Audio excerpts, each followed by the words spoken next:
All right, so now we're back. Sorry about that.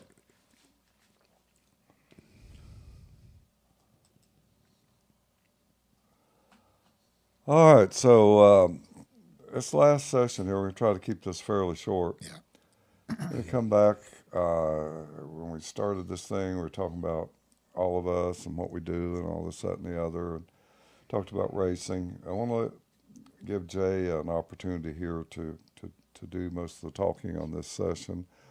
Um, as many of you know, Jay is an engineer at Tesla here in Austin. He's working at the Gigafactory doing integration and development of various processes there. I think his last project has to do with the Yep. paint Paint booth. We shop. got a little video we'll show here in a minute. Yeah. The AGVs, but Jay, take it away, man. Sure. It's all yours. I've been working at Tesla for about 4.5 years now, almost 5 this November. I started out doing drivetrain, actually, small drive unit, large drive unit for Model S and X cars in Fremont, California. I've been in kind of automotive ever since I left college, working for different part suppliers, and I finally got the opportunity to go out to California and work. I did that, and then I moved up to battery pack production as part of like sustaining engineering. So we would have all the equipment already built for us, and we would just sustain it and upgrade it as needed.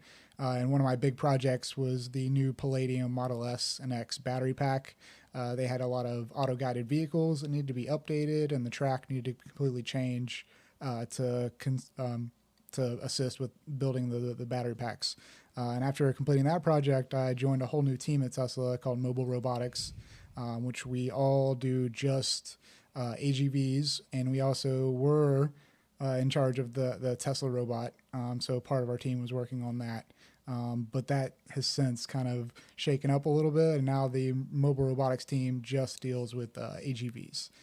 So we recently, this past year, developed a new AGV, the Panther, and it is basically just a basically four-wheeled robot with mechanism wheels. So it has completely zero turn. We'll probably show a video a little later about that. But our first major project was in the paint shop here in Gigafactory, Texas. I recently moved out here maybe almost 4 or 5 months ago to try to integrate and basically install these robots in Gigafactory, Texas. So I'll wait for a video. But Yeah, I'm looking for it, Jay. Keep yeah, no talking worries. for a minute. Yeah. I'll find it here in just a second. Yeah. I work with probably maybe another 15, 20 people, other engineers, all different types of backgrounds, computer science, electrical engineering, mechanical engineering, and we all work on this one project, which is to try to automate material delivery, material flow throughout all of Tesla factories. And so this is kind of our first major product that we've released. We've got a few other products that the team has been working on. Hopefully in the next maybe 6 or 7 months, we'll start releasing those, and I'll probably have to be doing a lot of integration with those into our facilities. The paint project was a lot of fun. I think he's got a video. We basically took Model Y completely painted bodies on these skids and transferred them around the paint shop as part of the production there. We have another couple of projects in the works using the same type of application layer, which was basically just like kind of a roller bed that would accept these skids and then stop. And then we could actually lift the roller bed up and place these skids on buffer stands, buffer racks, and then wait, as they were needed if they had to go to repair to fix painted, issues with the paint spots and other defects. So back behind us. There he is. This is a. I kind of like that effect, Joe. It gives you, or Joe, Jay, it gives you. Look at that. I mean, that's kind of cool. Yeah, it is. Those give me horns. Yeah. A new avatar for VR. It could maybe, be. huh? It could be. That's funny. That is funny. Anyway, we'll get that off there. But this is a small video we made for our demo. One of our other team members made some music behind it. Kind of give an idea of what we do. Okay, how we try to integrate these into different aspects of Tesla. I've really enjoyed my time working at Tesla these past 4 years. I got no complaints really. The long hours are kind of given with the job. But after things kind of smooth out, it hasn't been bad, the long hours. How big is that factory? That factory is, I think they were saying it's the largest manufacturing facility in North America when it's completed. I think it's like 80% done now, but I don't know the square footage. It's got to be close to, I don't know, like 500,000 square feet. It's huge. Yeah. I've driven by it a few times. Yeah. It's like, man, that is a big building. Yeah, it's not completely done yet, but most of the paint shop is done. This is kind of a time-lapse video sped up where these skids of the Model Y body come off the end of the production line, and our robots kind of just accept them. And then the wheels there can just kind of basically drive the robot all around. What makes our AGVs kind of different from a lot of our other competitors or other companies that make AGVs is we completely navigate completely by LiDAR.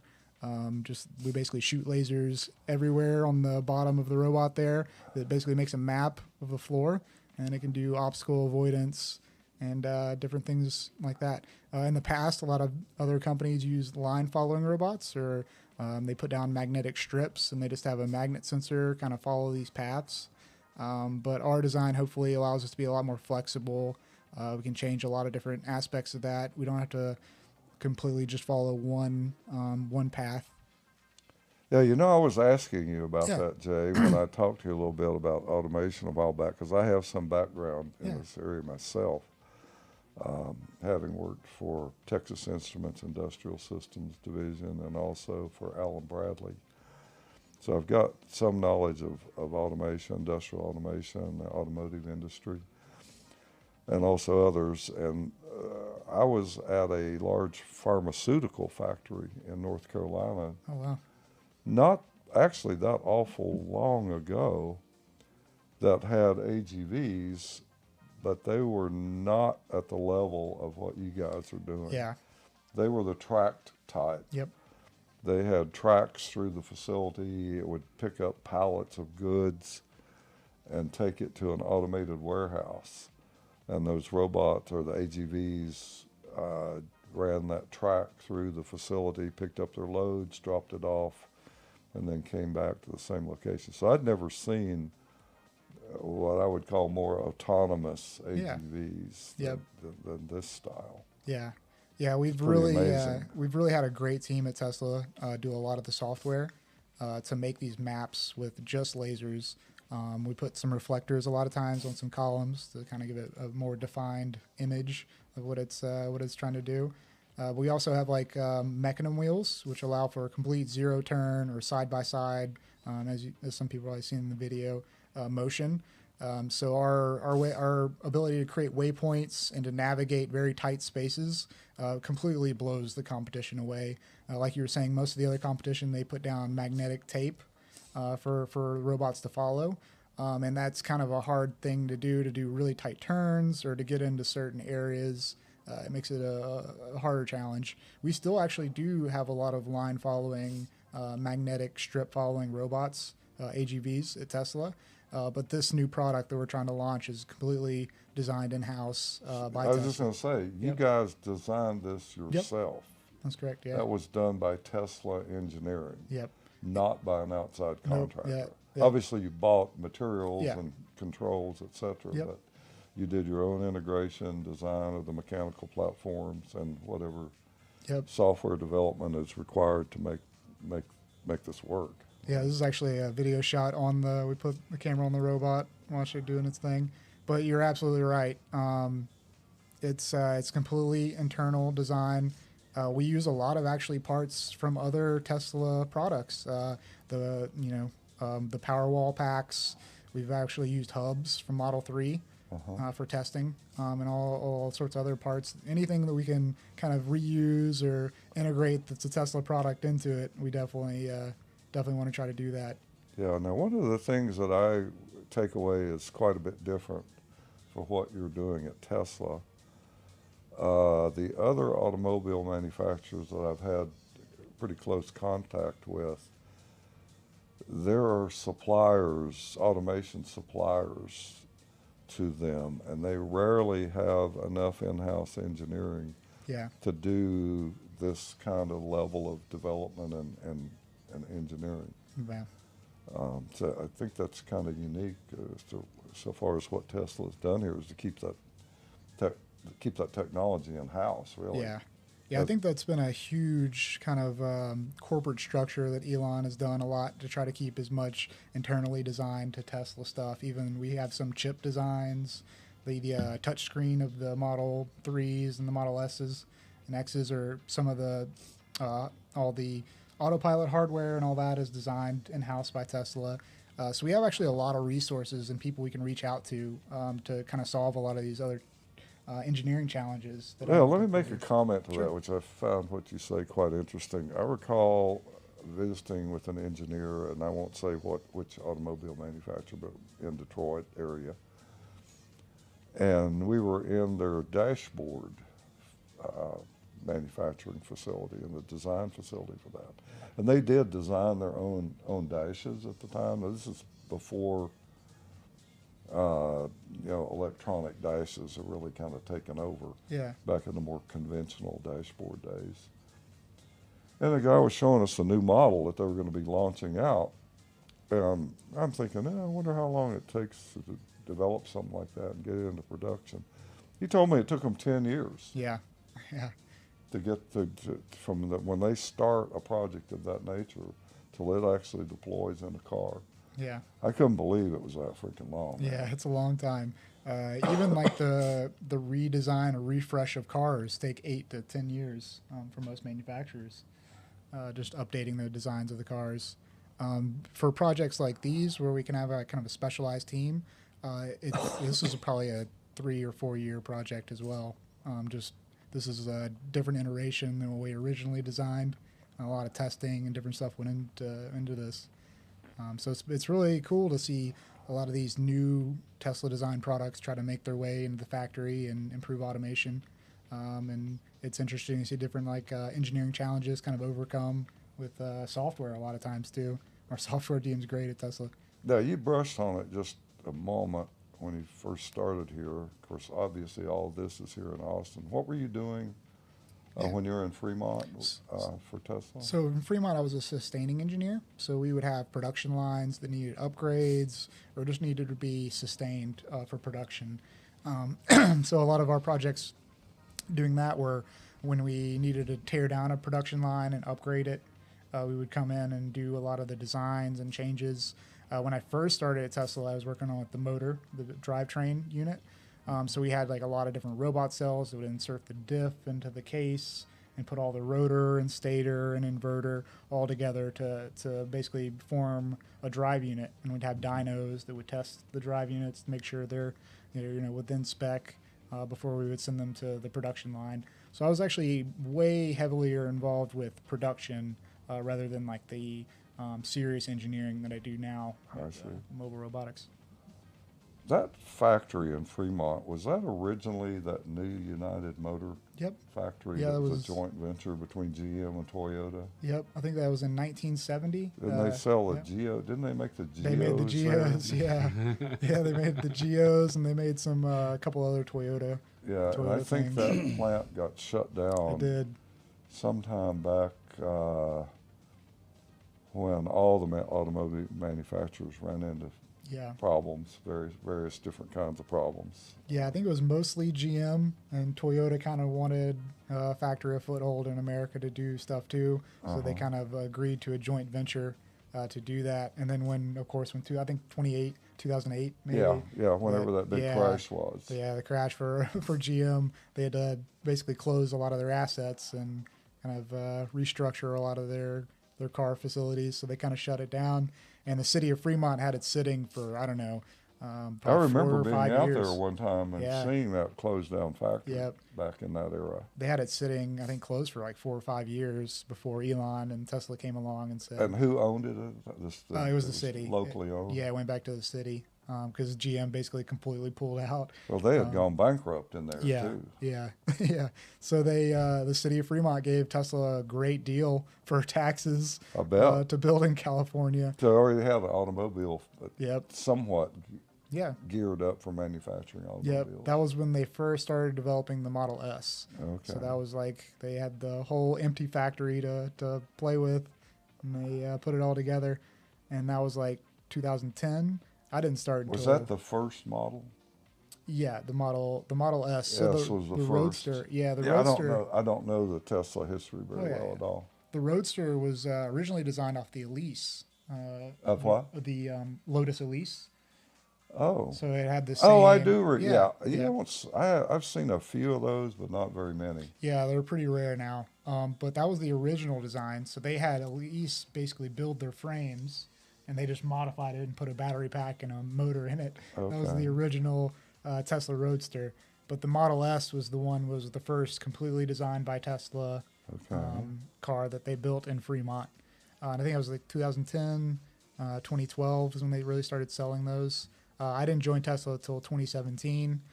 So they were just now ramping up Model 3 and Model Y in Fremont when I joined.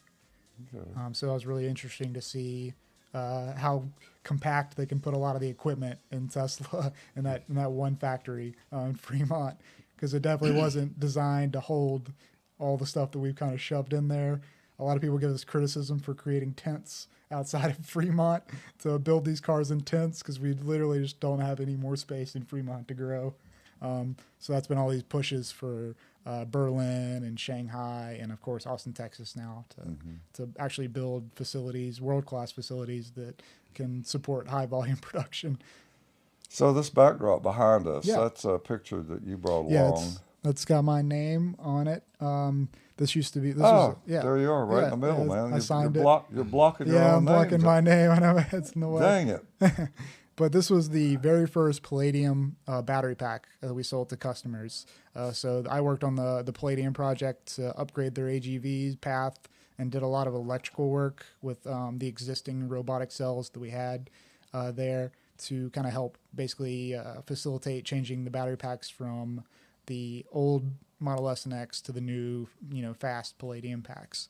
Okay. So it was a nice part Now, of my what was career. the advantage of the Palladium pack? A lot more cooling. There's like probably twice as many cooling tubes between all the cells. And I think they're using the 2170s. So that was the upgrade from an 1860 battery cell, which is basically just the dimensions of I'm the somewhat cylinder. familiar with 1860. Yep. That's a little bigger than a double A. Yep, right? you find most of those in laptop batteries and other And places. so a 2160 is what the next size up, something Yeah. like double the volume or Yeah. something like that Yeah, and- physically. Yeah, and it's the way they can manufacture them for a little bit cheaper with those dimensions is kind of the reason they went that path. So how many cells are in one of those batteries? Oh, there's probably, 1,000? yeah, close to it. Probably like 600, 700 cells, Okay. I would think. I wasn't a part of that part of the project, so I don't know the exact number of cells. But yeah, it was great. All I did was do the robotics that kind of transferred the packs through the factory because everybody else worked on them. But it was a great project, and that's kind of what led me to come start working in Austin too, on different AGV projects. So where do you see things going for you here in Austin as far as I think your it's great. employment? Yeah, I think it's. I think we're making a lot of progress. We're really, pushing it to build this factory as quickly as possible. I think Berlin will probably come online. Berlin? Yep. What's that now? It's over in the Europe factory. There build is a factory out in Berlin Yeah, or in somewhere Berlin. near Berlin, Germany. Yeah, and they're building the Model Y and the Model 3 out there for Europe, so they can kind of get away from shipping the cars over there and paying the tariffs. Plus, they probably have to meet European specifications of some sort. They're Yeah. probably different than ours. Yep. Oh, yeah. So they got that coming up, and there's been a lot of regulatory kind of issues. Of course, Europe is they're very picky about that kind of stuff. So it's Yeah. taken us longer than we had hoped to bring that one back up. But I think as soon as that one comes on in late February, March, Gigafactory Texas should be doing at least practice or trial runs making Awesome. production cars. So by the end of the year, we'll definitely be completely ramped up with the Model Y, and then we can move into Cybertruck. That's what everybody else Yeah. wants us to build, but we've kind of Yeah, had in to- fact, Rick's Yeah, Rick Rick's Sosa, got one on he's order. He's got one. Yeah. I think it's $100 to Yep. pre-order. Yeah, I think he paid his $100. I know he did, as a matter of fact. Yeah, so we're trying to get to that as quickly as possible to get those cars to people. But right now we gotta produce what we sell the best of, which is the Model Y. So I was teasing you about this the Yeah. other day. How often do you see Elon show up out there at the factory? He's been around. People will say, "Oh, Elon's here today." Of course, because he still does SpaceX stuff down in South Texas too. Okay. So he kind of splits his time there. But I've seen him in the Fremont factory a handful of times, 6, 7 times. In Texas, I've seen him twice. But he's kind of a hard guy to approach a lot of times. He has a big I would imagine he entourage. stays pretty busy. Yeah, he's always busy. He's always busy doing something. Speaking of, did you watch his podcast with Lex Friedman the other day? I watched a little bit of it. I need to go back and watch. Yeah, I finish it up. thought it Yeah. was quite interesting. Yeah. I was telling Trice about it. He hadn't seen any of it. Yeah. Him and Lex have a very good chemistry. Talking about. Yeah, I could imagine that. AI. I did a little research on Lex, and certainly some of what he excels at is in some of the very areas that I can see are being applied both in what you're doing and what they're doing with SpaceX also. Oh yeah.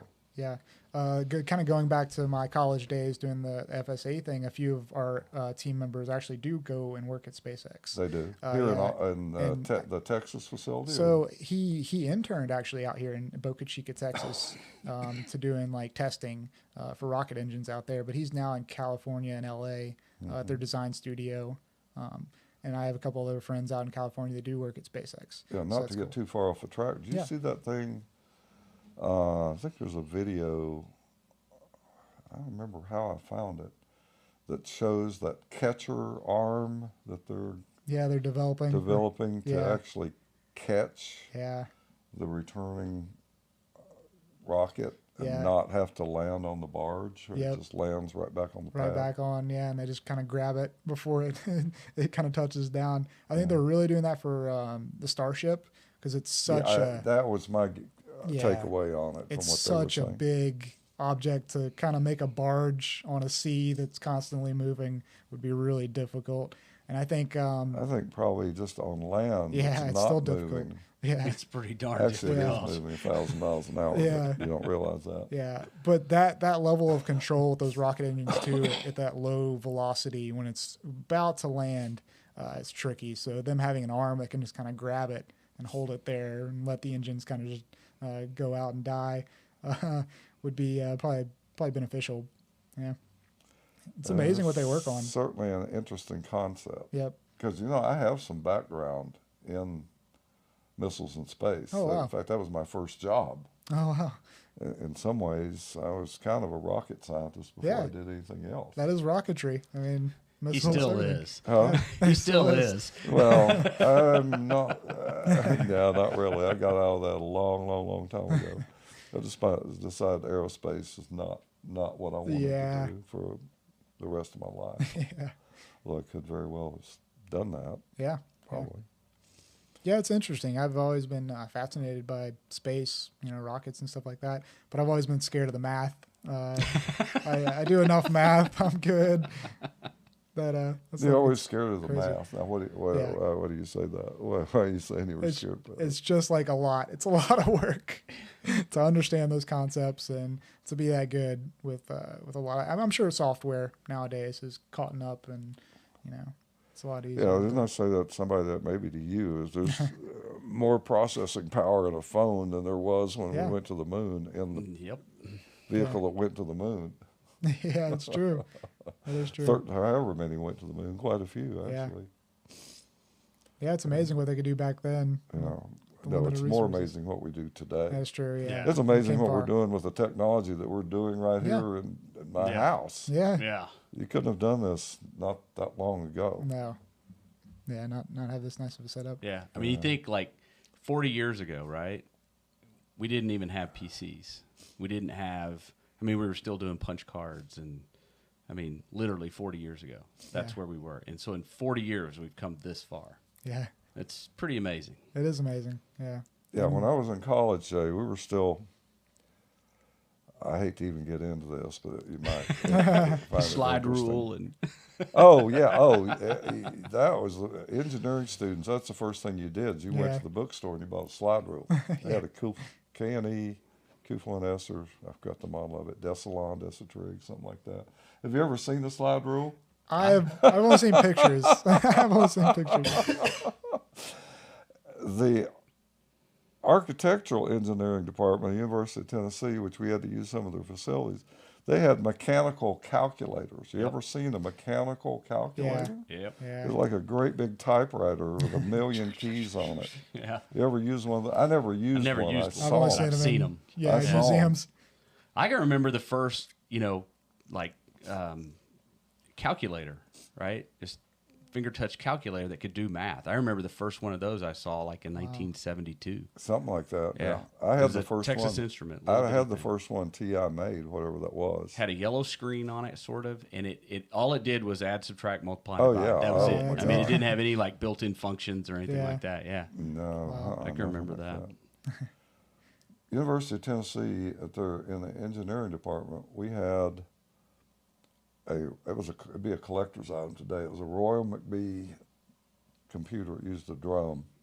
It had 4096 words of memory. You programmed it in this, it's kind of an interesting language. You programmed it in actually an English-like language that did decimal arithmetic, even back in that era. But they normally didn't let undergraduates use it, but I got permission to use it. And you have to go in either real early in the morning or real late to use the thing. It was the size of like a grand piano, if not larger. It had a Friden Flexowriter as the keyboard. This is like a typewriter that had shit hooked to the keys, and it would you'd have to push really hard to make the keys on that thing work. It's terrible to type on. And you created a paper tape with that. You wrote your program and put it on a paper tape.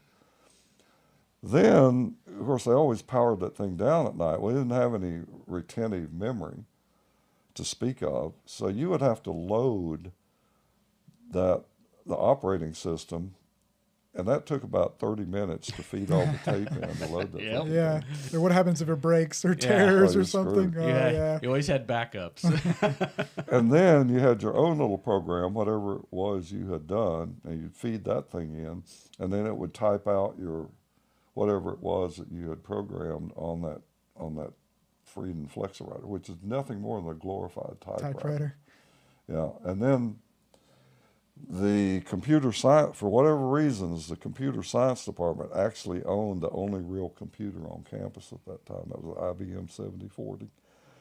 They had that in the computing center, and that was a batch type system.